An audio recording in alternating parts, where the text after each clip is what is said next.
y en ese contexto hemos querido hacer un diálogo abierto, extra curso, con otras personas interesadas acerca de lo que es la función de gobierno hoy. El profesor Aguilar es una autoridad mundial en el tema de políticas públicas, con una publicaciones realmente largas, una lista larga de publicación sobre el tema, con presencia en los organismos más fundamentales que trabajan esos asuntos, tanto a nivel mundial como es la ONU, como a nivel de América Latina como es el CLAR.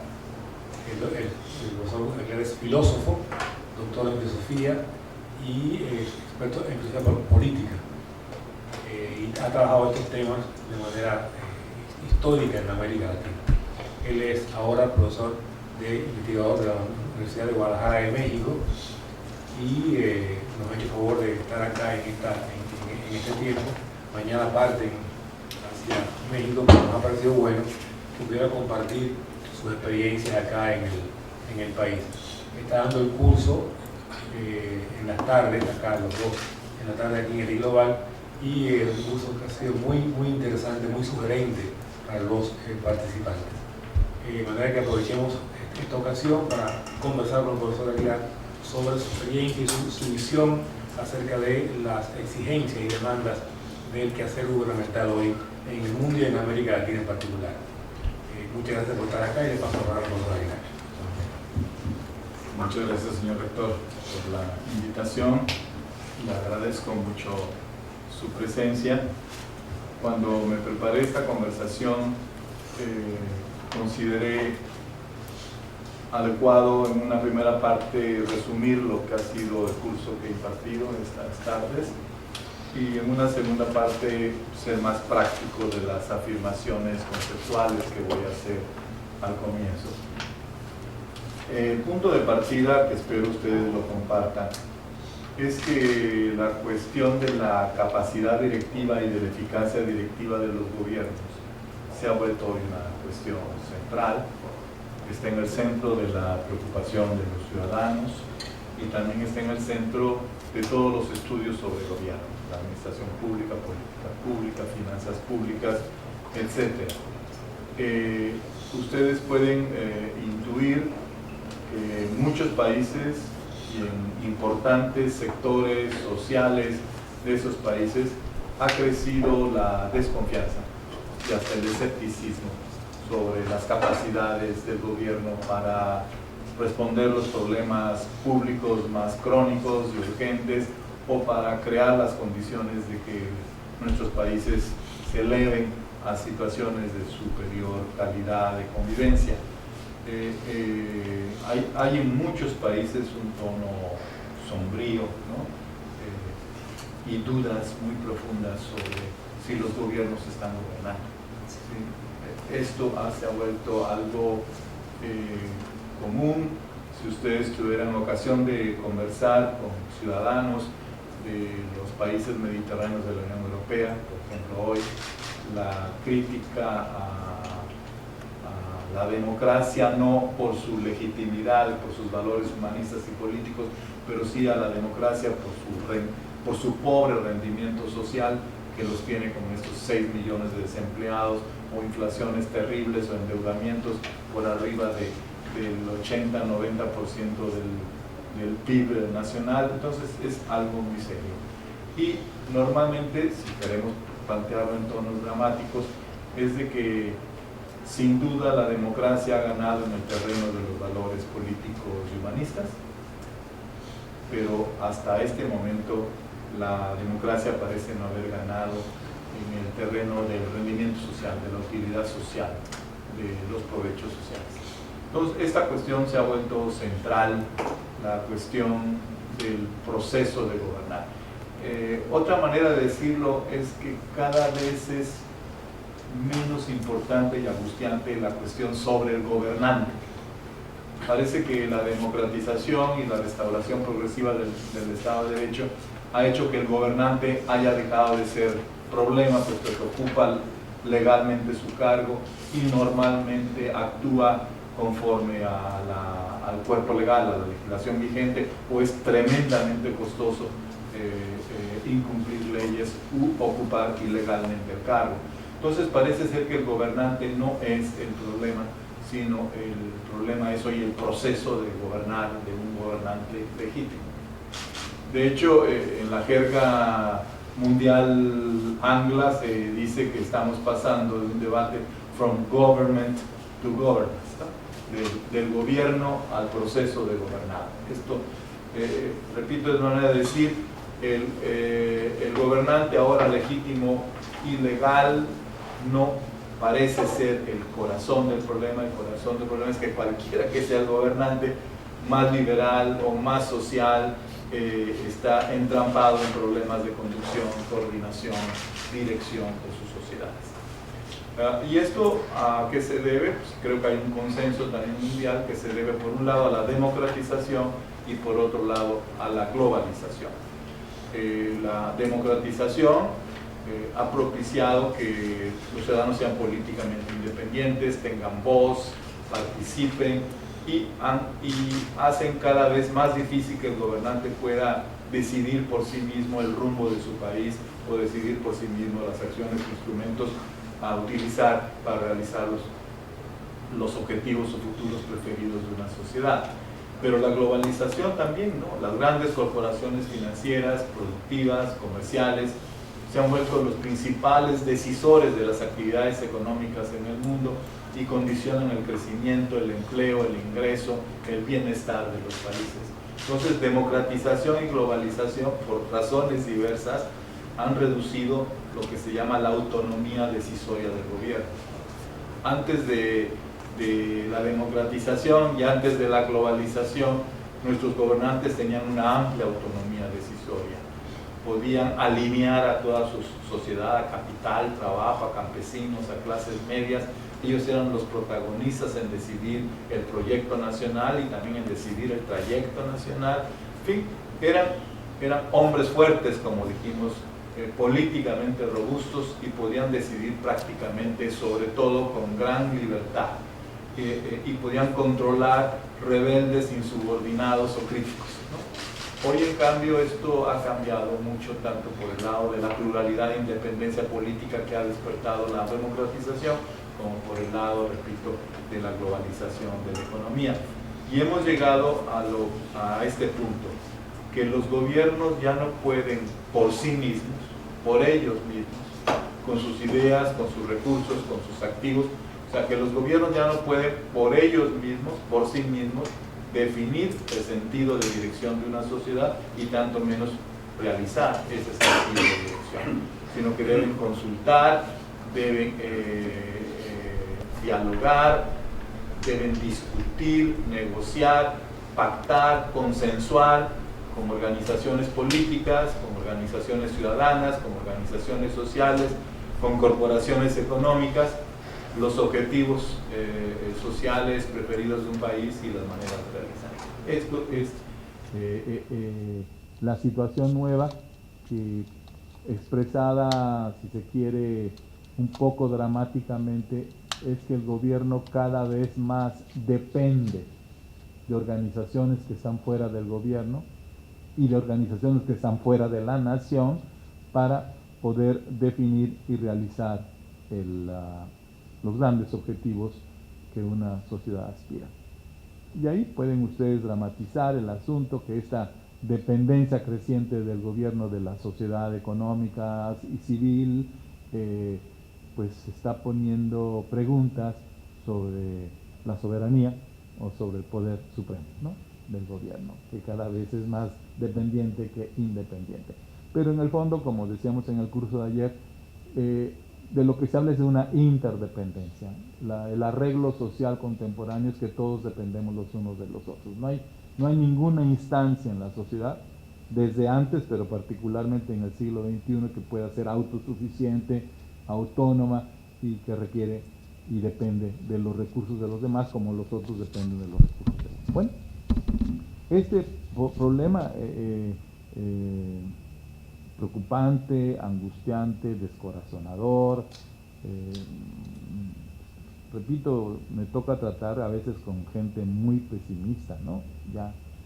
Y te preguntan, ¿tú crees que el Estado va a sobrevivir al siglo XXI, ¿no?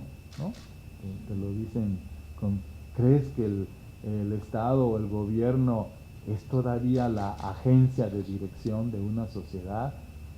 O a lo mejor es una agencia de dirección más, ¿no? Como la economía, el entretenimiento, las redes sociales, la ciencia, la tecnología, las religiones, el arte, ¿no? Como que hay más instancias directivas que solo el gobierno, o que el gobierno todavía crea que puede ser la suprema dirección.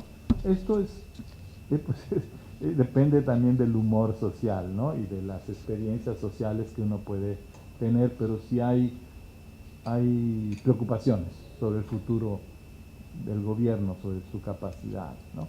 Y entonces ha habido, como ustedes recordarán, dos grandes respuestas a este problema dramático. Una que se llama la gobernabilidad y otra que se llama gobernanza, ¿no? La gobernabilidad nace en los años 70 y el enfoque o línea de gobernanza nace en los años 90, 20 años después, ¿no?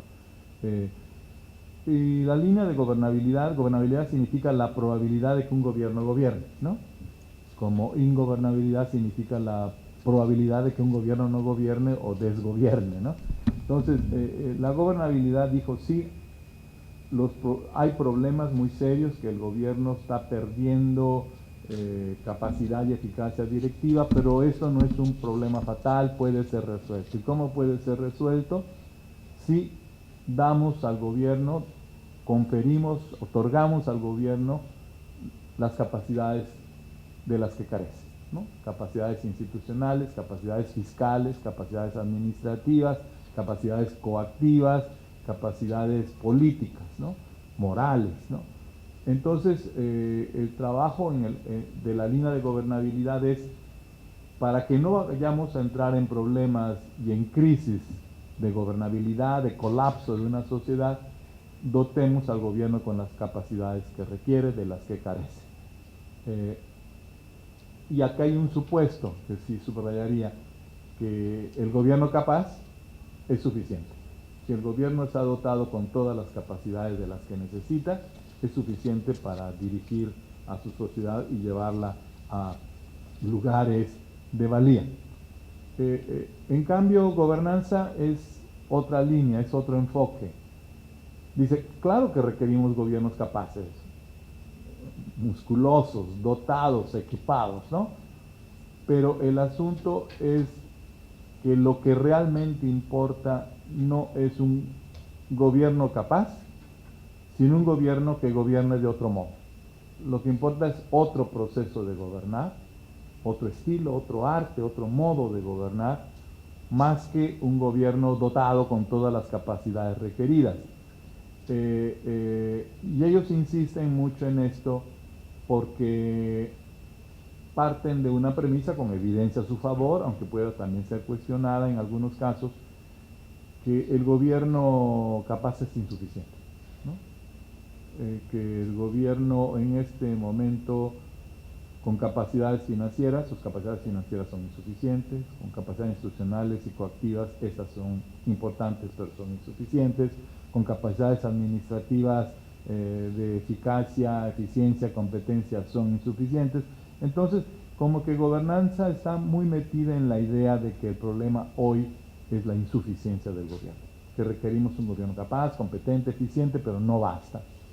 Entonces, lo que realmente importa es que el gobierno gobierne de otra manera, otro proceso de gobernar. Esa es la línea de gobernanza. Entonces, no está centrada en la incapacidad, sino está centrada en la insuficiencia, no está centrado en la búsqueda de un gobierno directivamente robusto y fuerte, sino en la búsqueda de otro proceso de gobernar.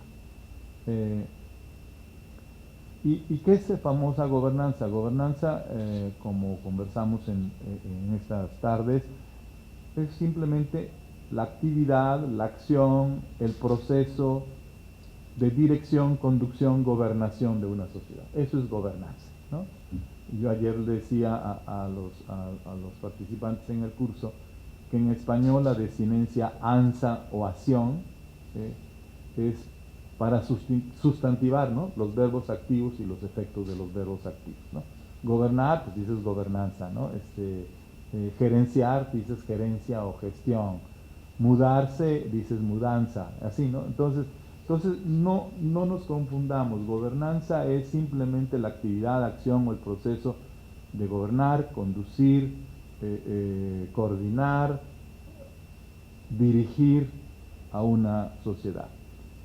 Y este proceso es intencional y es causal. Es una actividad intencional y es una actividad causal, también eso lo comentamos ayer.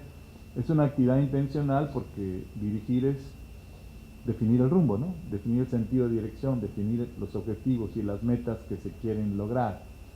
Entonces es una actividad intencional, no casual, no reactiva, sino deliberada. Buscamos esto, nos queremos orientar a eso, y es una actividad causal, que esa actividad produce efectos y los efectos que produce son similares o no similares, iguales o lejanos a los fines que se buscan. No quiero entrar mucho en esto, pero dirigir es tener intenciones, rumbo, proyecto, objetivos, metas, y dirigir es tener acciones para realizar, para efectuar, para convertir esos fines en hechos, convertir esos fines en resultados, ¿no?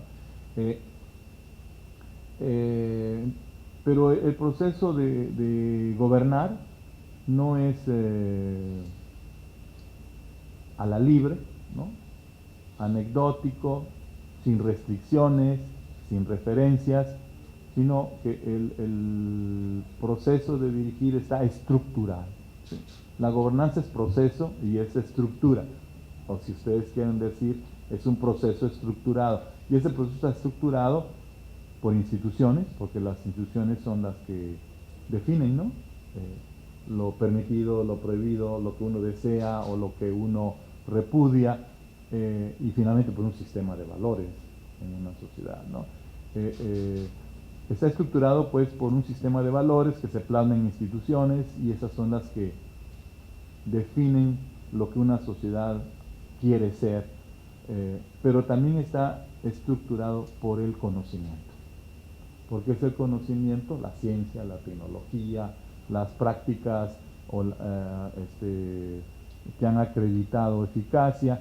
El conocimiento es fundamental para la eficacia, porque sin el conocimiento no sabes las relaciones causales o las líneas causales. ¿Ok? Entonces, gobernanza es proceso y es estructura. Es un proceso que tiene una estructura institucional y es un proceso que tiene una estructura cognoscitiva, que en el siglo XXI lo cognoscitivo es lo científico-tecnológico, ¿no? Entonces, ustedes pueden ver que la gobernanza va a fallar si está aspirando a intenciones que van a ser socialmente repudiadas, ¿no? Porque constitucionalmente no permitidas, o en el sistema de valores de una sociedad son despreciables, o son refutables o rechazables, ¿no? Y también una gobernanza va a fallar si no tiene un asidero cognoscitivo, porque no vas a poder definir cuáles son las acciones que realmente pueden producir los efectos que uno quiere que ocurran en la sociedad. Y sí conocemos en nuestra vida los dos tipos de gobierno, ¿no? Gobiernos que han tenido intenciones oscuras, ¿no? O intenciones repudiables, y gobiernos que han sido improvisados, aficionados, caprichosos, que han tomado decisiones sin basarse en el conocimiento. ¿Okay? Yo ya no quisiera seguir por esto, pero podríamos seguir incansablemente. Y más bien llegar a dos temas que sí los simplificaría. Hay dos tipos de gobernar, o dos tipos de gobernanza.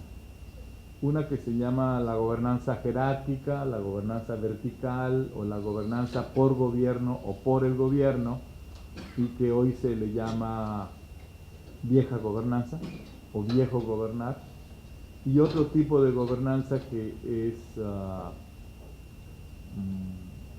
relacional, horizontal, en asociación con actores fuera del gobierno, y que hoy metafóricamente se le llama la nueva gobernanza o el nuevo gobernar. Entonces, aunque es posible que países enteros estén gobernados por mando, control, verticalmente, jerárquicamente, y sean del esquema de viejo gobernanza, es posible que también existan gobiernos enteros que ya gobiernan bajo el esquema de nueva gobernanza en todos los asuntos. Pero en la realidad, si vemos Dominicana o Bolivia o Colombia o México, en muchos asuntos públicos se procede según vieja gobernanza, ¿no? Y en otros asuntos públicos ya se ha avanzado y se procede con nueva gobernanza.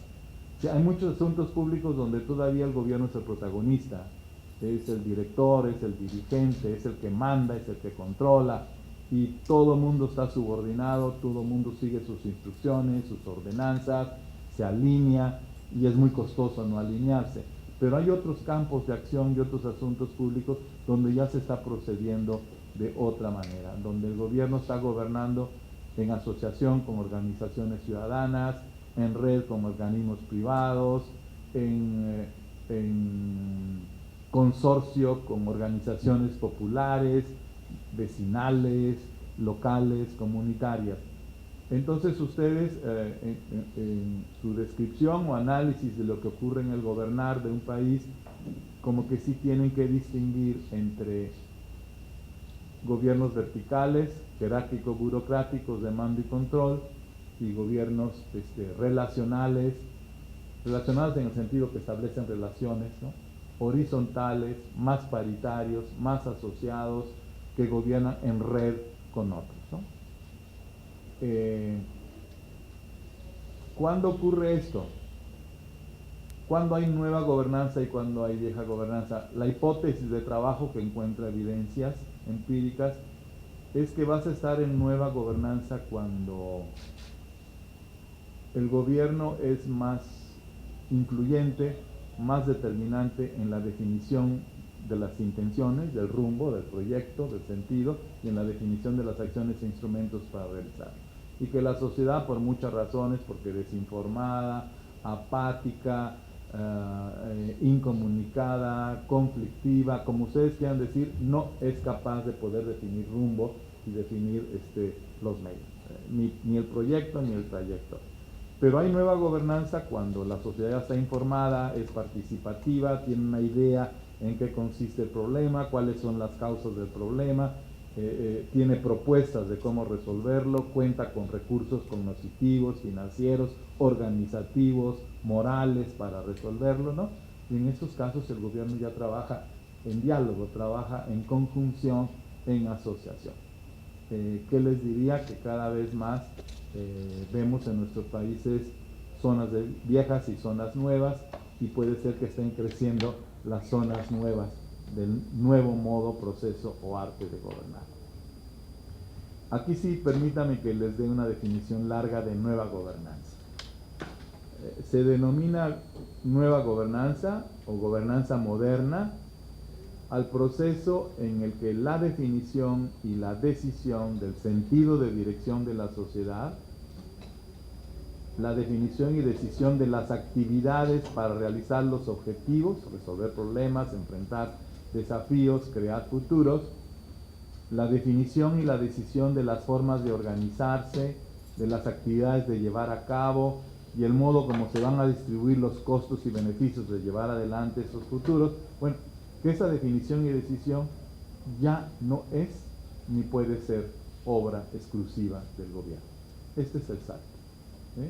Cuando hay asuntos, problemas, desafíos, aspiraciones, cuya atención o solución ya no puede ser definida y decidida por el gobierno, cuando ya no es obra exclusiva del gobierno, considerado como el actor único o dominante o preponderante, estamos en nueva gobernanza. Entonces, nueva gobernanza es cuando definimos el futuro de la Dominicana, definimos las prioridades sociales a atender, definimos las aspiraciones a respetar y a impulsar, como un trabajo conjunto entre gobierno y sociedad. Cuando esta definición y decisión, aquí viene la letanía, es el resultado de una deliberación conjunta, es el resultado de una interlocución, de una interacción, de una coproducción, coautoría, corresponsabilidad, cogobierno, ¿no? Entre sociedad y gobierno, entre organizaciones fuera del gobierno y organizaciones gubernamentales. Hoy, ¿qué les diría? Es un momento de sinergia, de síntesis de las organizaciones económicas, civiles, ciudadanas y gubernamentales. ¿Ok? Esto es lo que les quería decir, y yo sí estoy seguro que ustedes perciben que aunque la República Dominicana no esté toda gobernada por nueva gobernanza, hay muchos asuntos que sí ya son de nueva gobernanza. Y ustedes pueden imaginar que vieja gobernanza siempre va a haber en los asuntos de seguridad pública, ¿no? Orden público, seguridad nacional, contra la transgresión, contra el delito, contra la infracción. Ahí no se puede más que gobernar mediante mando, control y coacción, ¿no? Tienes un ejército y tienes una policía que se seguirán comportando de esa manera por el llamado monopolio de la coacción. No voy a entrar en eso. Pero ya hay otros temas, me imagino, en educación, en salud, en urbanismo, en producción agropecuaria, en producción pesquera, en creación de infraestructura, en investigación científica, en arte, en deporte, donde todos esos asuntos ya son coproducidos, ¿no? Hay coautoría y hay corresponsabilidad entre el gobierno, organizaciones económicas y organizaciones civiles. ¿Ok? Si ustedes aceptan esto, aquí viene la parte más práctica que hay. Para construir y asegurar un gobierno, ¿no?, que dirija efectivamente, que es la preocupación, y no solo administre, ese es un tema que no he tocado, pero lo dejo ahí apuntado. Hay gobiernos administradores y hay gobiernos dirigentes. ¿Sí? Los gobiernos administradores son los del día al día, ¿no? Los que prestan bienes y servicios a todo mundo que lo demanda, lo exige, tal y tal, tal. Ellos son los campeones del presente y de la repetición del presente, ¿no? Pero son gobiernos administradores que no tienen sentido de dirección, ni van a crear futuros discontinuos con el pasado, y entonces son gobiernos del día al día y repiten al infinito los mismos problemas porque no saben. Y hay gobiernos dirigentes. Esa es una categoría que, si quieren, la podemos después desarrollar, ¿no? Los gobiernos administradores son importantísimos, ya quisiéramos que fueran todos muy buenos administradores, pero caramba, nos condenan a repetir los mismos problemas porque no los atacan a fondo, y en cambio los gobiernos dirigentes sí, ¿no?, quieren crear futuros discontinuos con el presente, discontinuos con el pasado. Entonces, son gobiernos estrategas y no gobiernos gerentes, que es otra manera de decir, ¿ok? Bueno, si queremos construir un gobierno que gobierne y no solo que administre, y un gobierno que gobierne efectivamente y lo haga en interdependencia y asociación, coautoría y corresponsabilidad con la sociedad, pues tenemos que afrontar tres tareas, que son las siguientes, y las voy a decir así como muy de profesor.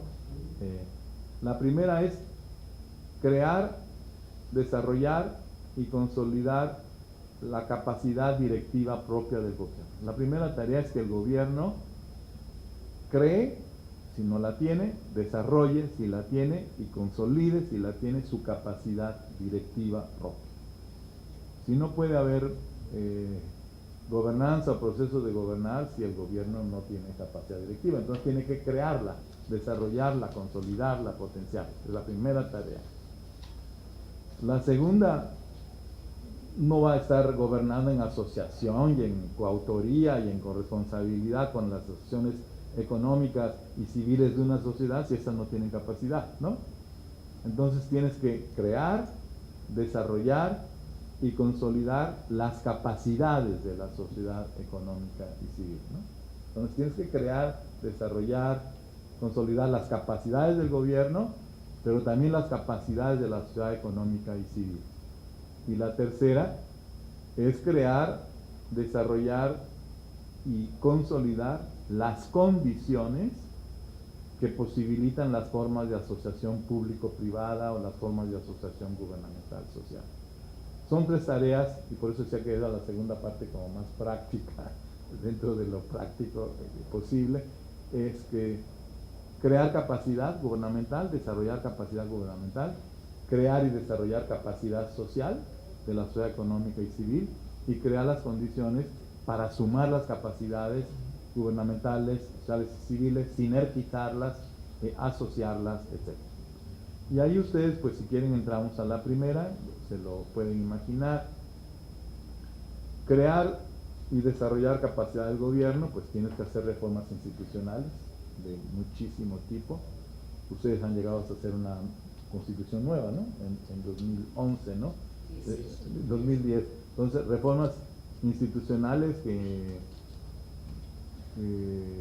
tantas cosas que redefinan la relación ejecutivo-legislativo, ejecución judicial, gobierno nacional, gobiernos subnacionales, toda una serie de reformas institucionales entre los poderes públicos.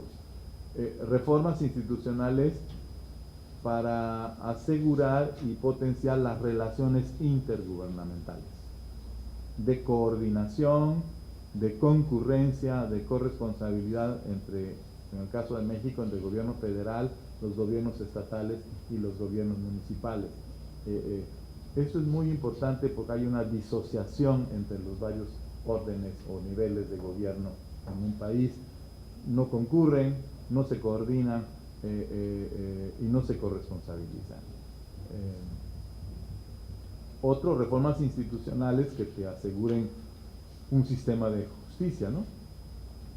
Un aparato judicial que se distinga por su integridad, legalidad, imparcialidad, eficiencia, y lo mismo puedes decir, tienes que crear un sistema de policía, ¿no?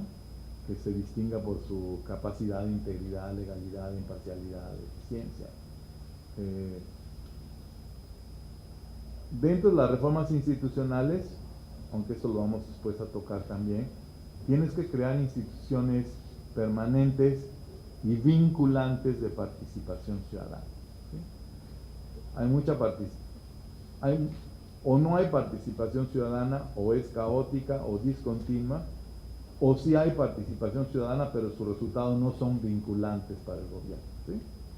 Entonces tienes que empezar a crear instituciones permanentes y vinculantes de participación ciudadana en la definición de los temas públicos que importan y en las decisiones de gobierno, ¿no? La gobernanza nueva implica participación ciudadana sistemática. ¿Sí? Si no estás en gobernanza vieja, ¿no? ¿Sí? Si tu idea es de que la mejor calidad de ciudadanía es el ciudadano que no participa, entonces no tienes por qué institucionalizar la participación ciudadana. Pero si tú crees que no puede haber democracia sin participación ciudadana y no puede haber gobierno efectivo sin participación ciudadana, tienes que institucionalizarla de manera sistemática. Una advertencia que ayer la escribí, que nuestra vindicación e impulso a la democracia deliberativa o participativa no debe ser presentada como opuesta a la representativa. ¿Sí? Más bien decir que la democracia representativa es por definición deliberativa y participativa, si no, no es representación, ¿no? No puedes representar a los ciudadanos si los ciudadanos están sin hablar, sin discutir, sin expresarse, sin manifestar sus posiciones. Pero lo que es muy importante, y en el curso salió varias veces, es que la participación ciudadana debe ser incluyente, ¿no? Debe ser incluyente porque hay como grupos muy elitistas, ¿no? Muy especializados en la participación ciudadana, y tenemos gruesos de ciudadanos sin voz, sin organización, sin voto. Es eso que los norteamericanos están llamando y críticamente el stakeholderism, ¿no? ¿Cómo se diría?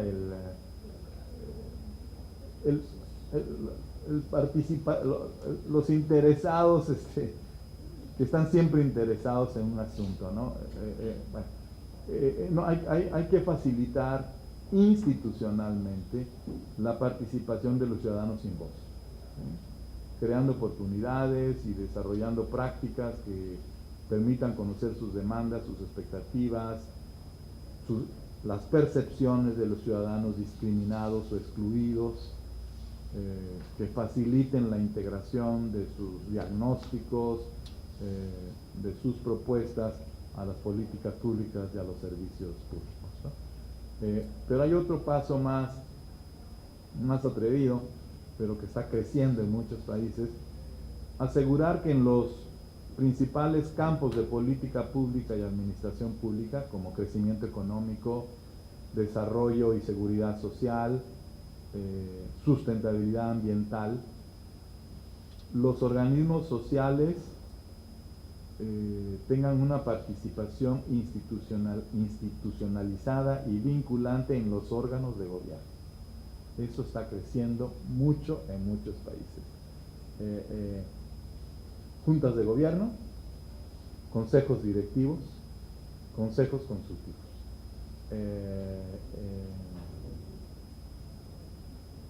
¿Qué les diría? Es que hay tantas cosas, pero ahorita hay un tema. Voy a sacar un librito este año que les puede llamar la atención, y el título les va a ser sugerente. Se va a llamar El gobierno del gobierno, ¿sí? Tú sabes cómo el gobierno gobierna la sociedad, pero sabes muy poco cómo el gobierno se gobierna a sí mismo. Más bien no sabes cómo los ministros, ¿no?, o los secretarios toman sus decisiones y quién controla su validez. En uno de los capítulos más críticos digo que en el caso de México, la validación de la corrección de la decisión del secretario de Salud o del secretario de Medio Ambiente o de Educación es su acuerdo con el presidente, ¿no? Entonces es muy peligroso, ¿no?, que un staff del presidente, sus 10, 15 superdotados analíticamente, y el presidente más los 15 superdotados asesores del secretario de Salud y Educación, que 10, 12 o 2 gentes estén determinando la suerte de un país de 20 millones. Entonces está creciendo mucho la idea de que para mejorar la calidad institucional y técnica, ¿no?, de las decisiones de los ministros, existan órganos de control. De control en la decisión, no de lo que abunda hoy con auditoría, contraloría, transparencia, rendición de cuentas post decisión, ¿no? Entonces están creciendo mucho los consejos consultivos, los consejos directivos, las juntas de gobierno, donde hay representación de organismos empresariales, organismos civiles, organismos familiares, etcétera. Es muy interesante esto. Bueno, es crucial en este campo que los que están en estos órganos directivos, o sea, la participación ciudadana empieza a estar en el órgano de gobierno, ¿sí? En el órgano de gobierno de la salud, que ya no es solo el ministro, o el ministro con el presidente, sino es el ministro con un conjunto, con un board, como se dice. Esto ha crecido mucho en Australia. Todas las secretarías tienen sus juntas de gobierno, sus boards directivos. Está creciendo mucho en el Reino Unido, como siempre estos anglos ganan la batalla, ¿no? En Holanda, ¿no? En Alemania es diverso por otras cosas, porque hay como la forma de consejo económico social, ¿no? Desde la codeterminación que siempre ha marcado en Alemania, ¿no?, que el gobierno alemán decide en acuerdo con capital y con trabajo, lo que llaman Mitbestimmung, ¿no?, la codeterminación. Pero créanme que esto va a ser, hay embriones. Por ejemplo, en México hay un boom de consejos consultivos, ¿no?, pero que son consultivos, ¿no? Todavía no son directivos. Y esto está creciendo, es el futuro, y es un futuro inmediato. Por ejemplo, en México, la banca central tiene una junta de gobierno, ¿no? Se toman las decisiones ya colegiadamente y es transparente su deliberación y discusión. El INEGI, que es el Instituto de Información Estadística, demográfica, económica, ambiental, también ya tiene un consejo directivo. las universidades públicas tienen juntas de gobierno, ¿no? Eso se va a ir, creo yo, generalizando en proporción a la seriedad de la participación ciudadana. Evidentemente, si la participación ciudadana es interesada, es cooptable, ¿no? Es mezquina, que nada más ve sus propios intereses y no los coloca en el ámbito del interés público, pues no tienen sentido estas juntas de gobierno, porque reproducirían y ampliarían los defectos, ¿no? Entonces, esto va a ser interesante y será crucial disponer de representatividades sociales firmes y genuinas,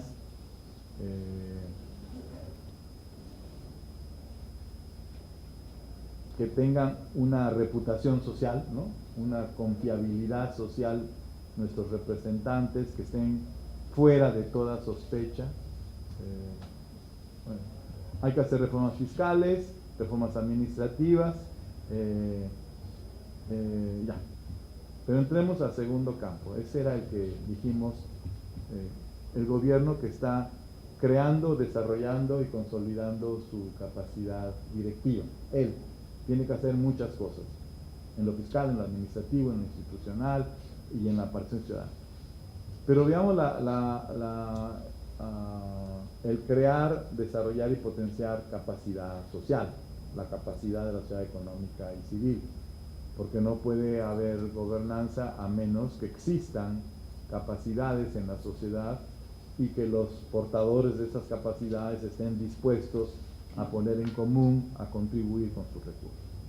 Bueno, aquí creo yo que para crear, desarrollar y activar las capacidades de la sociedad económica, activar es una palabra que me gusta mucho y que yo tomo del Estado alemán, porque el Estado alemán se define como aktivierende Staat, ¿no? Como un Estado activador de las capacidades. Es muy interesante, ¿no?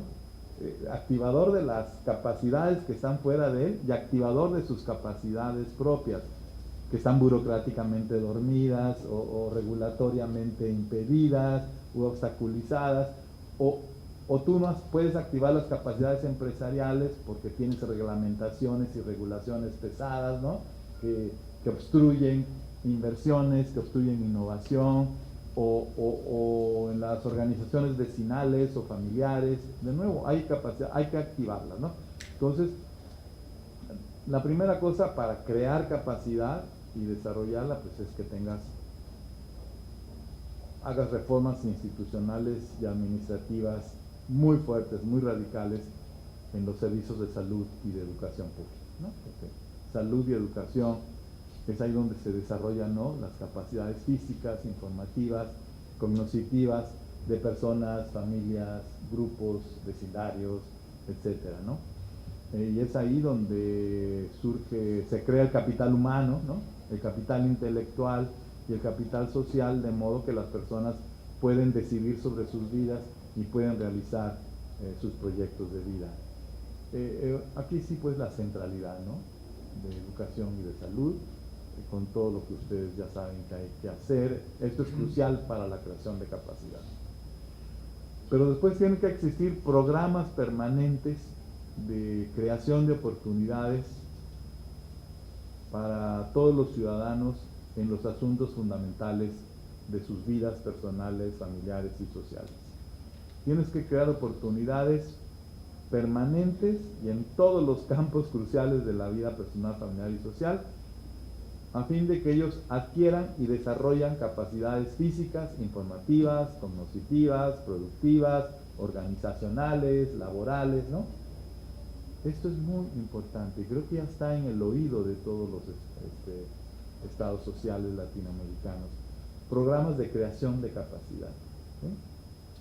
No programas de subsidios, ¿no?, que son necesarios, pero que no pueden ser eternos, que deben ser el paso para crear y desarrollar capacidad, que es un poco lo que mi colega Manuel comentaba como absolutamente necesario. No estamos creando capacidad social, o sea, capacidad de que ellos puedan resolver sus problemas, ¿no?, puedan hacerse cargo de sus vidas, puedan organizarse, en fin. Entonces, programas permanentes de creación de oportunidades para todos los ciudadanos en los asuntos fundamentales de su vida. En conexión con esto, diseño de políticas públicas, particularmente en el área social, que exijan, promuevan o soliciten a los ciudadanos formas de agrupamiento, coordinación y corresponsabilidad. Que no sean políticas individualizadas, ¿no?, en sus beneficios a las personas, sino que empieces a crear como condicionamientos de agrupamiento, corresponsabilidad, coordinación entre ellos, y que eso sean las condiciones para diseñar las políticas públicas, los programas y para canalizar los recursos a los ciudadanos para atender sus demandas, ¿sí? Y revisar leyes, reglamentos, procedimientos administrativos a fin de remover requisitos impertinentes que obstaculizan inversión, productividad, competitividad de las empresas, programas de fomento a la integración de las unidades económicas. Esto, por ejemplo, hay que empezar a hacerlo. En el caso mexicano, donde han sido millones y millones y millones cada año que se van al campo, ¿no?, a los ejidatarios dispersos, tal y tal, pues hay que empezar a crear programas de fomento a la integración de las unidades económicas, en cadenas productivas, en colectivos productivos, todo este salto a lo que hoy se llama economía social, ¿no?, economías cooperativas, economías clusterizadas, economías de sistemas de proveedores, de cadenas productivas, programas de fomento a la asociación entre empresas, universidades, escuelas técnicas, para iniciativas de investigación y desarrollo, de consultoría, de capacitación, de nuevo a fin de incrementar la productividad y la competitividad del sector social específico. Entonces yo sí creo que tenemos que hacer muchísimo en la creación de capacidades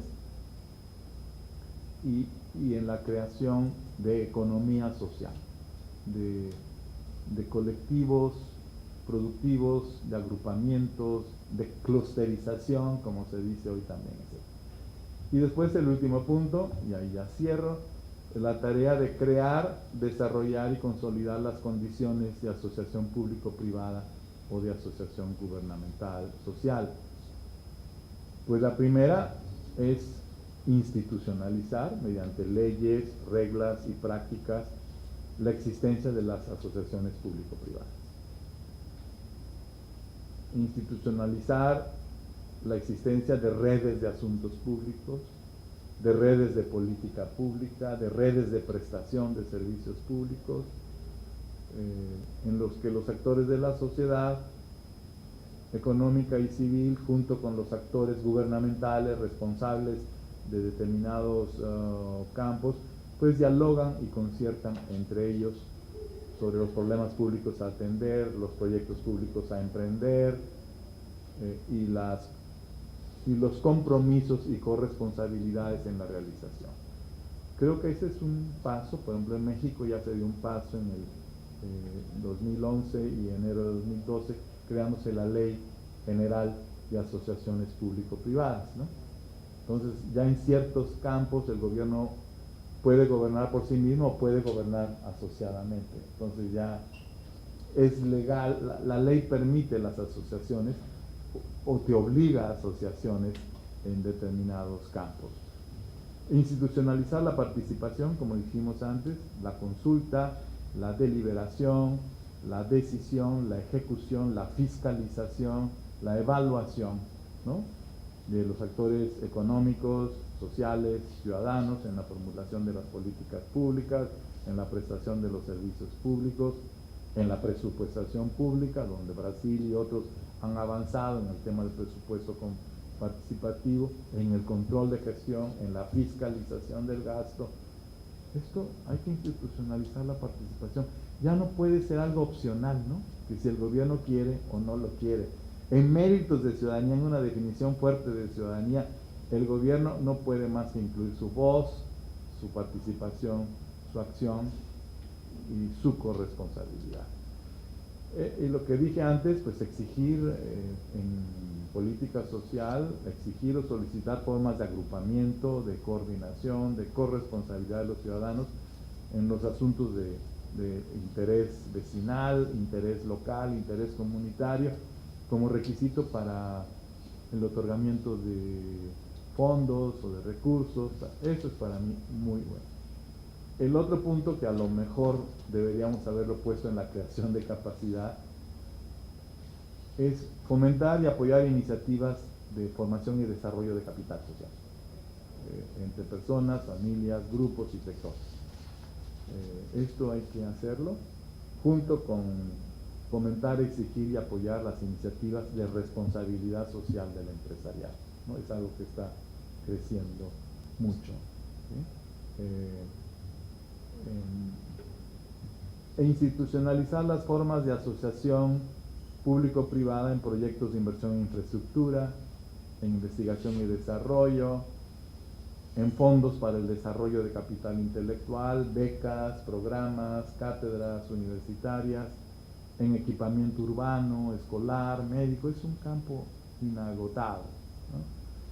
E institucionalizar también formas de asociación público-popular, no solo público-privado, sino público-popular, en políticas y programas de desarrollo, bienestar, seguridad social, creación y ampliación de oportunidades, y evaluar permanentemente la legitimidad política, la costo-eficiencia, la eficacia social, la transparencia de las decisiones tomadas en estas formas asociativas público-privadas populares, ¿no? O los partenariados público-privado-populares, ¿no? A fin de conocer su naturaleza pública, su pertinencia, su eficacia, su calidad directiva. Entonces, después de toda esa cosa que dije, creo que son 3 las tareas que tenemos que realizar. Las repito: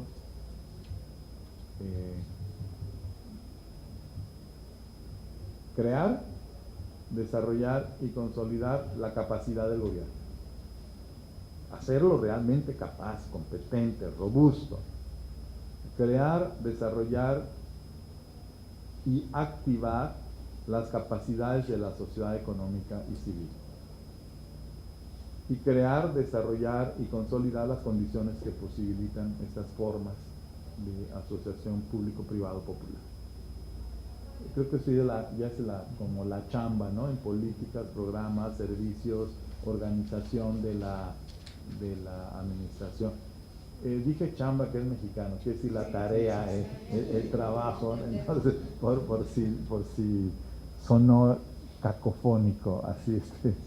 Muy bien, pues era esta la conversación y podemos comenzar ahora sí a conversar, ¿no? Comenzar a conversar. Bueno, muchas gracias, profesor. Yo creo que está servido el banquete. Ahora podemos conversar, participar, preguntar, opinar acerca de esta propuesta de comprensión de la realidad de América Latina hoy y su perspectiva. Entonces, ¿quién se anima? Sí. El profesor está conversando, realmente me preocupa mucho el asunto de la participación.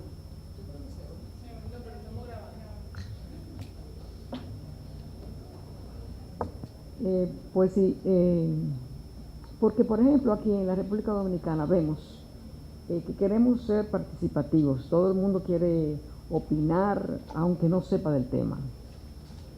Y generalmente lo que vemos es que a veces se quieren hacer participaciones que tienen atrás un interés político, partidista.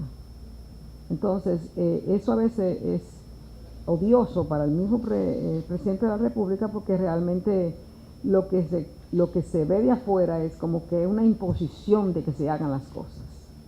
¿Cómo podríamos encauzar esas participaciones que la gente no piense que porque nosotros hagamos vigilia y hacemos mítines y hacemos caminatas, se va a imponer que se hagan las cosas? Pues no sé, a lo mejor hay otras opiniones, porque si ese es un tema igual entre nosotros y está creciendo mucho. Plantones, mítines, bloqueos de carretera, ¿no? Sí. Ese tipo de cosas que... No, y están también los grupos sindicalistas, que también ellos tienen una fuerza muy fuerte aquí en este país, de que cuando ellos hablan, inclusive así en tono de chanza y de crítica, de burla, le dicen los dueños del país, porque realmente cuando ellos se proclaman pues con algún tema, pues el gobierno como que temblara, porque se va a parar el país, porque los dueños del país están diciendo que hay que hacer esto o aquello. Entonces esas son cosas de la gobernanza que realmente es importante que haya la sinergia, como usted dice.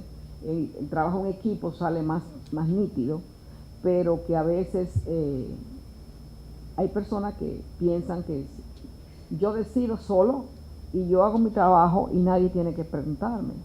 Y no hay que esperar mucho, porque cuando se trabaja en equipo, que la coma, que falta, que el otro que dice que no se debe ser con B, sino con B chiquito, cosas así, ¿usted entiende? Y entonces eso demora muchas veces los proyectos que se hacen cuando hay un equipo, un consejo de gobierno, que realmente no se hacen las cosas al tiempo que se debieran hacer. Por otra parte, existen los procesos burocráticos, porque a veces hay una mezcla.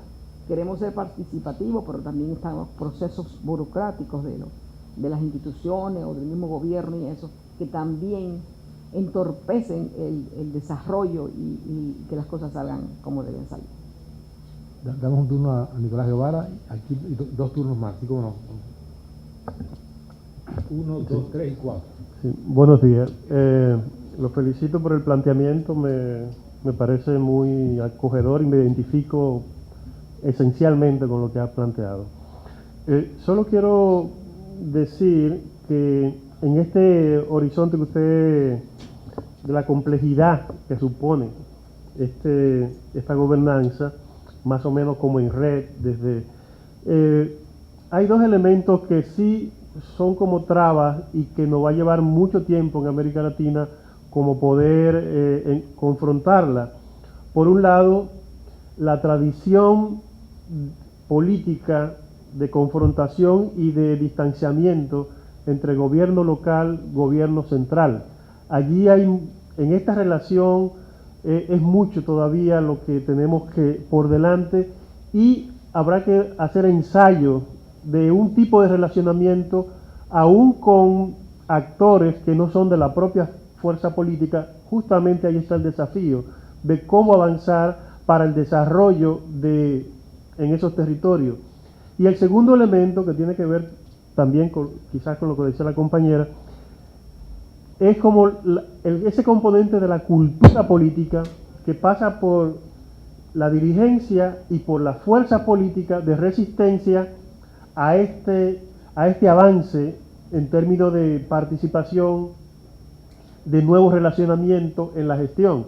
Esa cultura política es resistente en términos de dirigencia burocrática, pero sobre todo en términos de entidad partidaria. Y la fuerza política como entidad están también como entrampadas en este momento histórico de transición social, política, global, y un poco desubicada con lo que está pasando, y ahí hay también entonces un gran nudo. En el país yo pienso que hemos avanzado bastante en algunos aspectos formales. Por ejemplo, una gran cantidad de leyes contemplan el elemento de la participación, consejos, juntas y un conjunto de elementos, pero en la práctica la posibilidad de integrarlo, de implicarlo en la toma de decisiones es más lenta. Sin embargo, ha habido experiencias significativas. Una de las últimas que podemos mencionar en la República Dominicana es el de la Estrategia Nacional de Desarrollo, una estrategia concebida a 20 años, en la cual fue coordinada desde el espacio del gobierno central, pero abierta a la sociedad para su consulta, para su construcción, e incluso la consulta misma fue puesta en manos de instituciones de la sociedad civil para que la dirigieran. Y eso fue un paso importante, y ahí está esa agenda para el país a 20 años. Lo que supone ahora es cómo asumir una ruta de aplicación de esa estrategia, de desarrollo de esa estrategia en estos 20 años, que sea consecuente con lo que la misma estrategia plantea, de involucramiento, de participación, de corresponsabilidad, porque ese es el espíritu que tiene el contenido de la estrategia. Entonces, hay elementos que en el país hemos ido avanzando, pero sobre todo la traba de la cultura política y esa tensión gobierno central, gobierno local y la hegemonía y la vanguardia en cuanto al quehacer, la rentabilidad política, son elementos que traban cierto desarrollo que conceptualmente están sobre la mesa, pero que luego al momento de aplicar, pues ahí es otra cosa. Bueno, quiero iniciar diciéndole al profesor que me encantó la forma sencilla como él aborda una situación tan compleja, como son los intereses que hay en todo lo que tiene que ver con el tema de gobierno, de gobernanza. Pero hay algunos aspectos que yo considero que en la primera tarea a la que usted se refiere, yo pienso también que hay que hacer un gran ejercicio de sinceridad de lo que tenemos la oportunidad de trabajar en temas de gobierno para poder tener realmente la capacidad de entender, porque una cosa es que usted ponga en unas leyes que se va a hacer participación, y otra cosa es que usted desee y entienda que eso debe hacerse, son cosas un poco diferentes.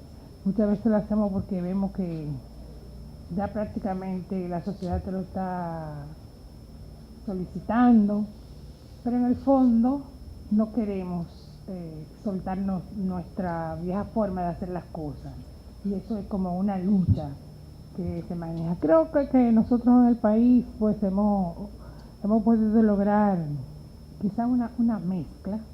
Todavía queda, yo creo que un fuerte componente de armar las políticas sociales con poca humildad, porque era la cultura, decidimos esto tiene que hacerse así. También la sociedad ha ido avanzando, porque también la sociedad te va exigiendo una serie de cosas que obliga al gobierno a tomar algunas medidas de cambio, y eso es muy importante. Pero yo creo que son tareas que nosotros tenemos que tomar muy en consideración. Por ejemplo, a mí me preocupa los programas sociales que son de transferencia condicionada, que se anuncian, entraron tantos miles de gente más, pero ¿cuándo esa gente sale? ¿Qué pasa con los que tienen que salir? No salen nunca. Y entonces, ¿esos programas funcionan o no? Yo creo que esa debe ser la gran reflexión que nosotros tenemos que tener. O sea, ¿cómo estamos ayudando a la gente a que cambie su situación? Y que esas tres tareas, yo creo que la segunda es una tarea un poco difícil, en el sentido de que si todavía lo que tenemos que cambiarnos nosotros mismos, ayudar a los otros a que puedan ser fuertes en cuanto a que lo que tiene que ver con su acompañamiento, porque esto sería una especie de acompañamiento de la sociedad hacia los gobiernos, ¿verdad? Lo creo que sería como un poco complejo si nosotros todavía no entendemos muy bien cómo se manejarían esos circuitos. Y creo que para ya nosotros armar lo que sería la tercera tarea, que es crear las condiciones entre las dos primeras, pues ya podríamos decir que tendríamos una sociedad más robusta, con más capacidad de solucionar sus cosas, porque siempre hay situaciones difíciles. Pero me parece que es muy interesante empezar a trabajar en este ejercicio, y felicito a su gran participación en esto. Primero, dos aclaraciones. La señora Iris Pérez, cuando se refiere a los sectores sindicalistas en la República Dominicana que se crean dueños del país, yo creo que hay una mala interpretación. Aquí hay un sector empresarial del transporte con características muy especiales, que es muy hábil, ejerce mucha presión para defender los intereses que usted definió como intereses mezquinos y para fastidiar la sociedad. Esos son un grupo de empresarios del transporte que no son el sector sindical. El sector sindical en la República Dominicana está compuesto por dirigentes que hacen reclamaciones desde el punto de vista reivindicativo, con movilizaciones, si se quiere, hasta pacíficas. Pepe Abreu, Eugenio Pérez Cepeda, se movilizan frente al edificio de la Asociación de Industria de la República Dominicana, y las características de sus movilizaciones son siempre reivindicativas y de carácter pacífico. No tiene nada que ver esa actitud mezquina, avasallante, arrogante, fastidiosa que adopta un sector del transporte, empresarial del transporte en la República Dominicana, que defiende sus intereses individuales con el sector sindical. Un poco la aclaración. Y lo segundo, Raiza Pérez no puede exigir que en apenas 10 años nosotros solucionemos problemas ancestrales que tienen 200 años de existencia, tan viejos como la propia República Dominicana. Y hace apenas 10 o 11 años comenzamos con transferencia condicionada en la República Dominicana. Creo que una pretensión ilusoria que a 10 años usted ya esté sacando pobres, porque es imposible. Son 200 años de injusticia, de abandono, de exclusión de sectores vulnerabilizados, que ni siquiera es imposible en apenas 10 años. Y esos problemas de transferencia condicionada tienen corresponsabilidades de formación, de aprendizaje de oficio, de aprendizaje de técnica para que la gente aprenda a pecar. No se trata de asistencialismo pura y simplemente, sino que es un programa de transferencia condicionada que tiene 7 corresponsabilidades de parte de los que reciben la transferencia, para que puedan aprender un oficio que mañana el ejercicio de ese aprendizaje le permita ser ellos autosostenibles económicamente. Y lo segundo, profesor, cuando usted habla de gobernanza en el sentido positivo, la necesaria existencia de grupos de capital social, de grupos que no simplemente se acerquen al Estado para proclamar el interés individual, el interés mezquino. Y en la República Dominicana tenemos un ejemplo de eso, por ejemplo, en el plan estratégico de Santiago.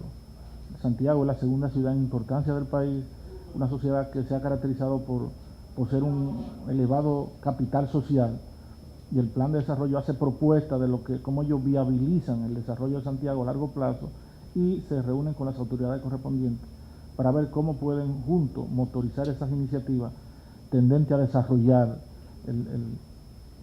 la región donde ellos, la ciudad donde actúan. Eso es el actor positivo y aliados estratégicos para la gobernanza. En cambio, también están los otros que representan intereses mezquinos. Aquí nosotros hemos articulado un mecanismo de concertación social, que es el Consejo Económico y Social, y para la elaboración del presupuesto y la aprobación del presupuesto, el gobierno de la República Dominicana hizo un ejercicio de concertación con los sectores que integran el Consejo Económico y Social. Al final el ejercicio no fue fructífero, porque la verdad es que no se veía que los actores, el Consejo Nacional de Hombres de Empresa, la Asociación de Industria, hicieran propuestas de carácter, procurando el desarrollo. Siempre son propuestas un poco para favorecer los intereses de su sector, como mucho mayor exención fiscal en el área donde ellos puedan actuar, apoyo del gobierno a través de transferencia de recursos en sectores que ellos quieren desarrollar, baja de la presión tributaria porque ellos entienden que están pagando altos impuestos, y en consecuencia lo que es un excelente mecanismo de articulación de estrategia e iniciativa para el desarrollo social. Entonces se convierte en un escenario donde esos sectores lo que van a procurar sus intereses mezquinos, como usted lo ha definido, que no es más que la lucha del interés individual en detrimento del interés colectivo, que es el que debemos procurar todos. Muchas gracias. A propósito de la tarea de institucionalizar la participación ciudadana en la toma de decisiones y desarrollar capital social y corresponsabilidad del empresariado, como un comentario pregunta.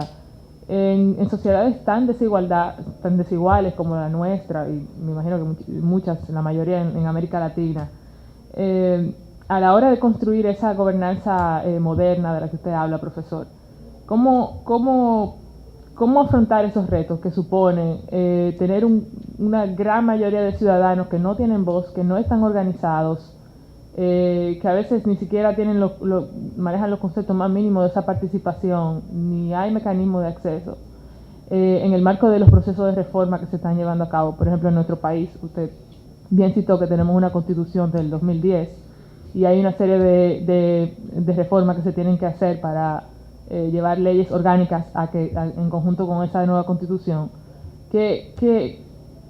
¿Qué casos usted conoce en América Latina que han podido resolver esa incógnita de cómo llevar a esas personas sin voz a participar? ¿Cuáles serían esos mecanismos de participación?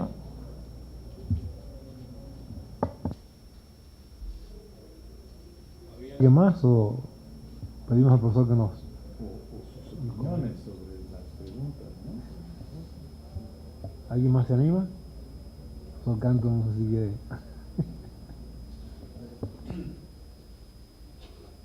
Muy rápido, comentando sobre algunas de las preguntas, es que me parece que la participación es un proceso de aprendizaje. O sea, la participación se puede facilitar vía la legislación, pero la legislación no crea la participación, sino que se requiere ir construyendo las condiciones para que ésta se vaya dando, y en esto hay que arriesgar, ¿sí? O sea, de parte del gobierno es necesario arriesgar, ¿sí?, a recibir propuestas que tal vez no entren en su racionalidad, pero que sí van a tener la posibilidad de capacitar a la gente en participar. De lo que decía Farah, me parece que hay un ejemplo muy claro en el Consejo Gestor de Políticas Públicas de Salud en Brasil. En estos consejos gestores no son solamente consultivos, sino son vinculantes. O sea, deciden hasta cómo se organiza el presupuesto, y si la autoridad no ejerce el presupuesto de esta manera, pueden ser llevados ante el juez y acusados de desacato. De hecho, hay muchos casos en los cuales se ha iniciado el proceso.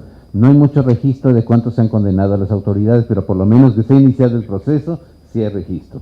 Entonces es interesante porque los dirigentes populares, ¿sí?, y llegaban a estos comités y decían, bueno, pero ¿y qué le vamos a discutir a los funcionarios de salud que son médicos, que tienen todo el saber sobre este asunto?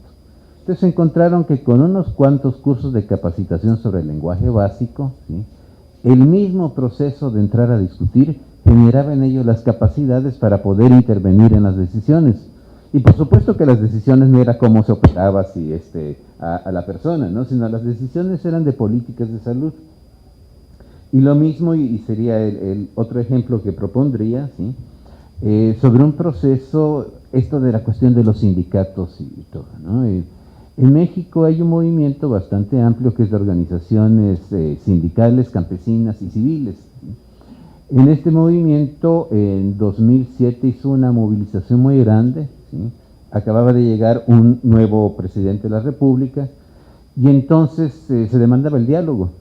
Los asesores del presidente le recomendaron algo audaz, que sí aceptara el diálogo con esos sectores, y lo que le sugirieron es, verás como en la mesa ya no es igual. Y entonces fue muy interesante porque se sentaron a la mesa, ¿sí?, solamente que la participación de organizaciones civiles, más acostumbrada a los procesos deliberativos, a los procesos incluso de negociación, la negociación sindical es de otra manera, ¿no? Es o haces o me voy al paro, ¿no? Y la respuesta gubernamental es, si haces te vas a la cárcel, ¿no? Bueno, pero entonces al estar organizaciones civiles involucradas en esto, con otra forma de plantear las cosas, fue muy interesante cómo muy pronto se construyeron los canales de acuerdo. ¿Por qué? Porque entonces se trataba ya no tanto de plantear el debate en términos de correlación de fuerzas, sino en términos de capacidad de racionalizar la política pública. Esto fue muy interesante al grado tal que el gobierno se dio cuenta que había una variable que no había apostado en el experimento, y es que sí se fuera a hacer propuestas específicas. Por lo tanto, ¿verdad?, se decidió que hasta ahí llegaba el diálogo, fueron 8 meses de diálogo, pero fue interesante.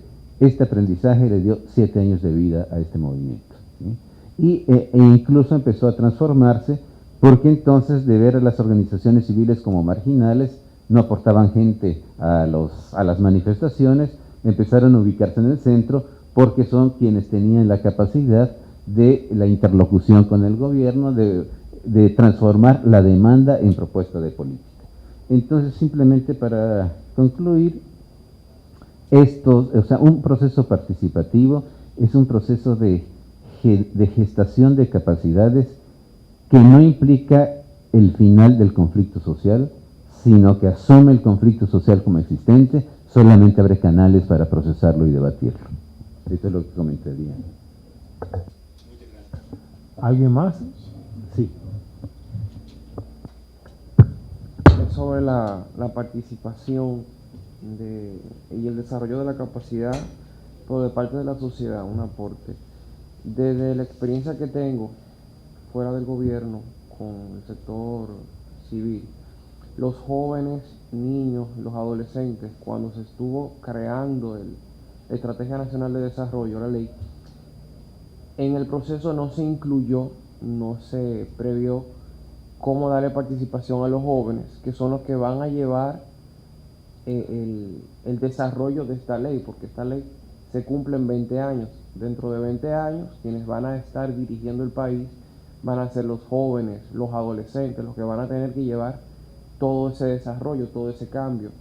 Y no se planteó la participación directa, sino que a través del Ministerio de la Juventud, que tiene ciertos mecanismos para la participación de la sociedad, pero ese mecanismo no existe, no está desarrollado del todo todavía. Entonces, un grupo de asociaciones, de clubes, de organismos, ONG, inclusive organismos internacionales, permitieron que los jóvenes, los niños, los adolescentes se organizaran para este diálogo con el gobierno, para la preparación de la estrategia, al nivel de que de manera informal, o sea, una invitación sin voz ni voto, se le permitió a un grupo de jóvenes representantes de esta coalición participar en las reuniones del comité, del Consejo Económico y Social, y ir a las veedurías en el Congreso cuando se estaban discutiendo la ley. Y, o sea, jóvenes de todo el país, de una manera u otra, sí incidieron, sí participaron. Entonces, la sociedad no previó la participación o no previó el desarrollo de estas capacidades, pero la población, la juventud, la sociedad civil participó. La sociedad civil se mostró interés y encontró y desarrolló el espacio y el gobierno le dio la oportunidad. O sea que tiene que haber interés de parte de la sociedad, entiendo, en querer desarrollar esta gobernanza, pero también se debe de permitir, aunque no se conciba, permitir, si la sociedad quiere, darle el espacio para que participen.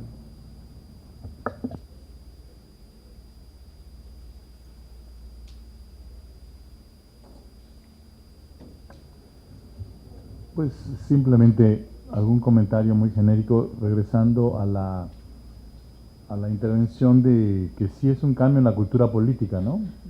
Creo que esto es muy notorio, y que nuestra cultura política tradicional ha sido más gubernamental o gubernamentalista. Hemos aceptado la dependencia gubernamental por muchos de los favores o beneficios u oportunidades que nos ha otorgado. Y yo creo que este cambio de la subordinación a la coordinación, de la obediencia a la participación, esta cultura política nueva, pues es un largo proceso de aprendizaje, obviamente, y yo creo que de ambas partes debe proceder el impulso. Cuando yo hablé de las tareas, ya ven que yo insistía en que el gobierno tiene que empezar a inducir formas de cooperación, de agrupamiento, de colectivo, de corresponsabilidad, y no seguir repitiendo al infinito políticas y programas verticales, ¿no? De arriba hacia abajo. Pero yo sí creo que va a ser determinante en el cambio de la cultura política el que vayamos descubriendo los beneficios de ese nuevo modo de conducir nuestros asuntos públicos, que nos demos cuenta que trabajar asociadamente paga más que trabajar aisladamente, que una mayor capacidad de colocar las reivindicaciones o las demandas particulares en demandas más integradas, mayores, rinde mejores frutos, ¿no? Y por el lado de la sociedad, que es creciente que fuera de la cultura política pues hay muchísimos mensajes de individualización, de libertades, de autonomía, de autosuficiencia, con sus puntos positivos y negativos. Y yo sí creo que hay pues un proceso de transformación de la cultura política. pero que este proceso de transformación se va a lograr si se cambian los relacionamientos, como tú decías, las relaciones entre gobierno y sociedad, y que ese cambio se percibe como apropiado, adecuado, rentable. Yo también insistiría que no nos metamos en la idea de que todo tiene que ser gobernanza nueva y gobernanza moderna, ¿no? Esto va a depender de la naturaleza y complejidad de los asuntos, del grado de organización y compromiso social, y que reconozcamos con diagnósticos, con evaluaciones, que muchos problemas públicos se resolverían mejor en formas de corresponsabilidad, coautoría, coproducción, ¿no? Y que a lo mejor hay otros asuntos públicos que por las contingencias sociales, las formas de organización, se resuelven mejor en el viejo estilo, en el entendido de que hay áreas públicas que serán siempre de vieja gobernanza, como dijimos, la de orden público, seguridad nacional, esas van a ser así. El asunto también aunque ya hay respuesta, yo diría que la participación ciudadana tiene niveles y grados de desarrollo, ¿no? Hay participaciones más exitosas en asuntos muy concretos relacionados con vecindarios o con gobiernos locales, ¿no? Y en cambio es más complicada, más difícil en asuntos complejos de gran escala, como ser desarrollo nacional, crecimiento económico, macroeconomía.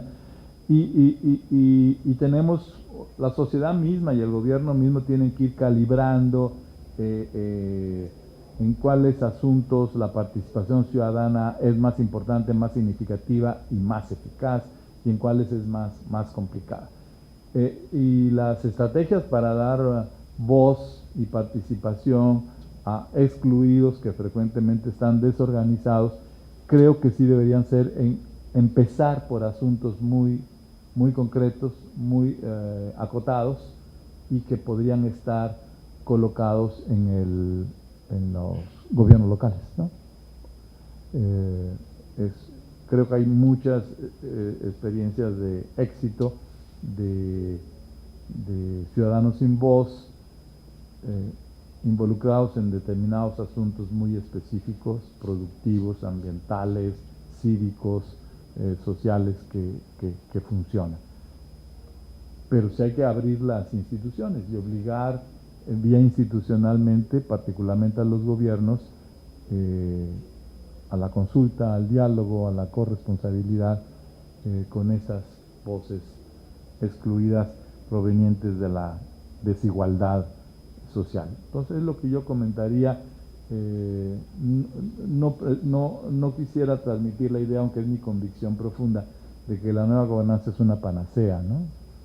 Tiene muchísimas condiciones del lado del gobierno y del lado de la sociedad a construir y a ir validando y a ir acreditando su efectividad, y que sepamos, según la naturaleza de los asuntos públicos, en dónde se podría proceder más.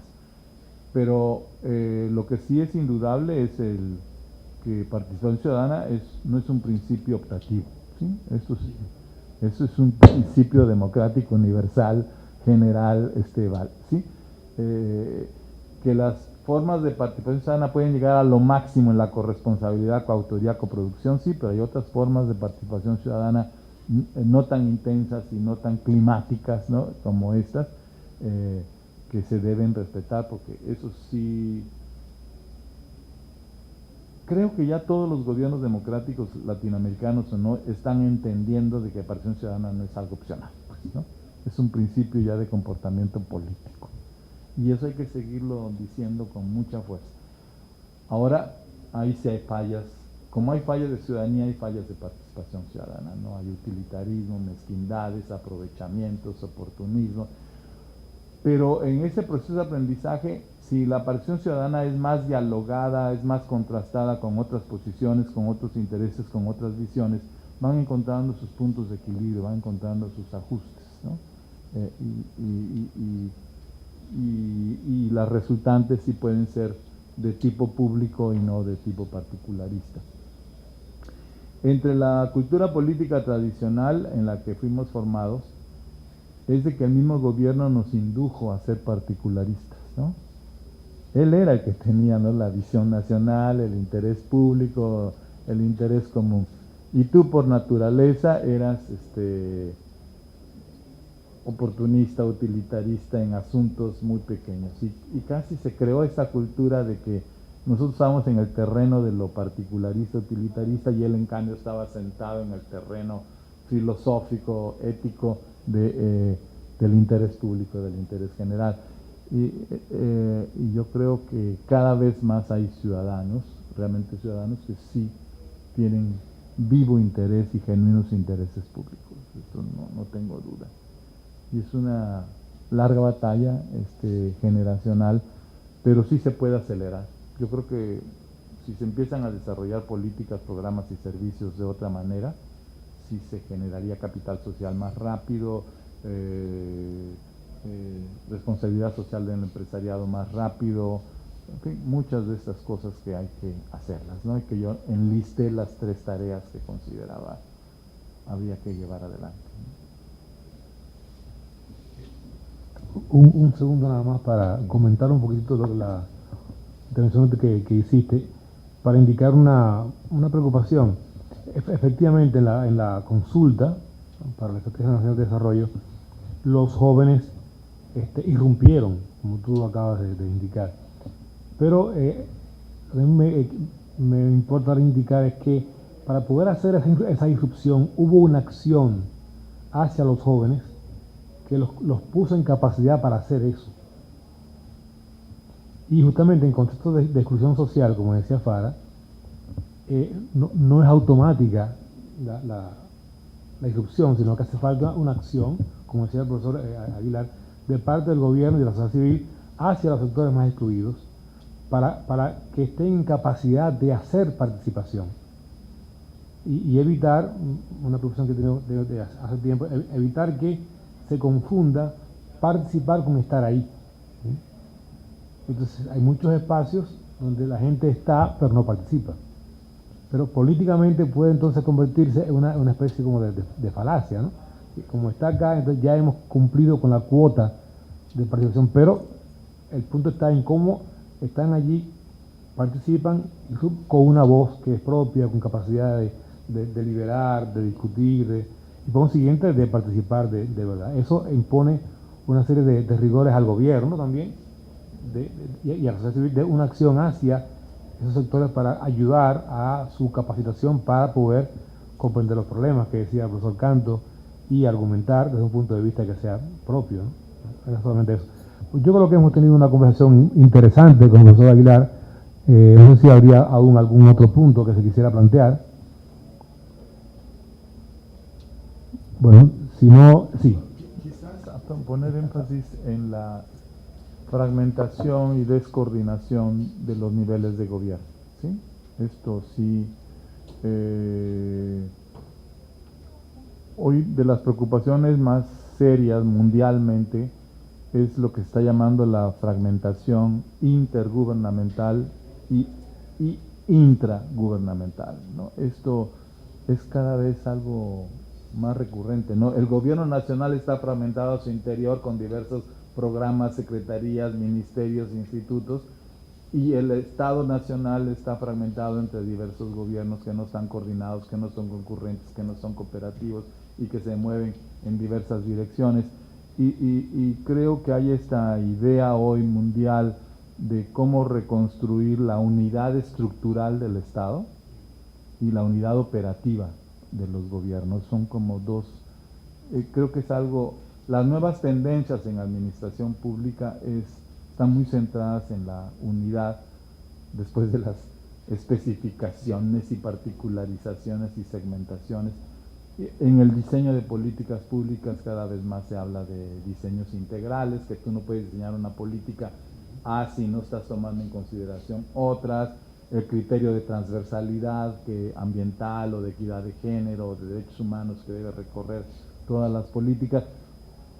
Yo les diría que después del taylorismo en la empresa y el taylorismo en la burocracia, ¿no?, de altísima división del trabajo, ¿no?, se está regresando a formas de unificación o de integración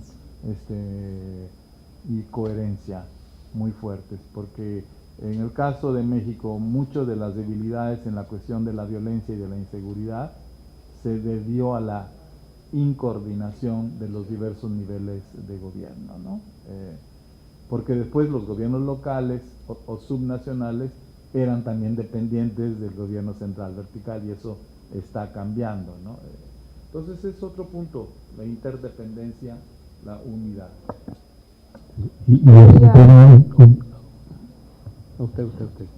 No quería yo decir que como que debe quedar bien claro que la participación de la sociedad civil no implica que el gobierno se va a debilitar, sino al contrario, que va a darle más fuerza para que las cosas salgan mejor. Porque eso es lo que parecería, como que nosotros siempre hemos sido un país muy presidencialista, por ejemplo. Entonces, cuando comienzan las participaciones, que a veces piensan que son partidaristas y que realmente no es la participación para lograr resultados positivos, de que el gobierno funcione mejor, no, sino porque nosotros que lo queremos así. Da la impresión de que entonces el presidente ya no tiene ni voz ni voto, que no tiene fuerza, que ya no es el chapulín colorado que nosotros antes buscábamos para solucionar nuestros problemas, sino que muchas mentes lúcidas y con sentido práctico, pues realmente están ayudando para que la gobernanza de ese presidente sea mejor y más exitosa. Un aporte a lo que estaba comentando de la participación de la estrategia, y es que el gobierno y los gobiernos locales han ido desarrollando herramientas para capacitar a la sociedad civil, a todos los que no tienen voz de una manera u otra, para que puedan participar. O sea, si vamos a hablar de saneamiento, entonces se crean foros, se crean talleres, se crean capacitaciones en las comunidades rurales, en los clubes, en las cárceles, para ir capacitando a las personas para cuando llegue el momento de hablar del tema, cuando llegue el momento de tener que conversar para llegar a un acuerdo, todos los que vayan a participar, todos los que estén interesados en participar, todos los que están llamados a participar, puedan hablar apropiadamente, puedan expresar sus ideas, expresar sus requerimientos, o puedan debatir y refutar con cierta propiedad sobre el tema. Sí es cierto que ciertos sectores, me imagino que se da en el mundo entero, en todas las sociedades, tienen intereses particulares y con ello buscan debilitar o buscan